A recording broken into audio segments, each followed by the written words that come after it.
Diskarte o diploma? Alin sa dalawa ang pipiliin mo? Kung ako ang tatanungin, pareho. Pareho kong pipiliin ang diskarte at diploma. Bakit?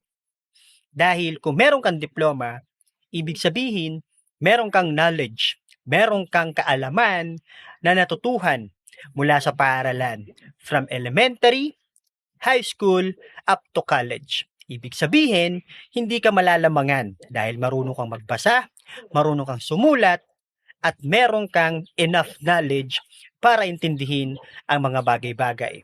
What more, kung meron ka pang diskarte. Diskarte means you are resourceful. Marunong kang mag-isip at gumawa ng mga strategies. So, kung meron ka nitong dalawa, for sure, malaki ang tsansa na magkaroon ka ng magandang buhay or magandang kinabukasan sa bansang Pilipinas.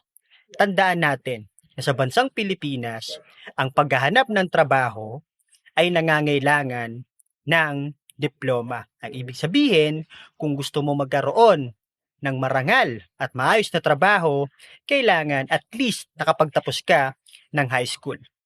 Which means, importante talaga ang diploma.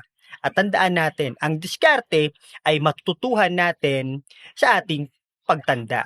So from childhood, ang priority natin ay makapag-aral dahil sa loob ng paaralan, dito itinuturo sa atin ang mga kaalaman na academically ay mga teachers natin ang makakapagturo sa atin technically.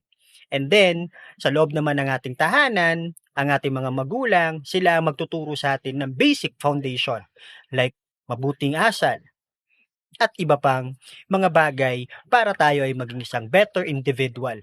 And then, sa paglipas ng mga taon, eventually, matututuhan natin ang mga diskarte sa buhay. Kaya, laging tandaan, kung papipiliin ka, diskarte, diploma, piliin mo yung dalawa. At tatawagin natin itong 2D. At samahan pa natin ng isa, which is ang isang D, disiplina. So, meron na tayong 3D. Imagine, meron kang diploma, diskarte, at disiplina. Swak na swak. Panigurado, malaki ang tsansa mo na magkaroon ng marangal at maayos na trabaho at magtagumpay sa buhay. Yun lamang po ang aking 2 cents tungkol sa issue na ito. Maraming salamat sa panonood.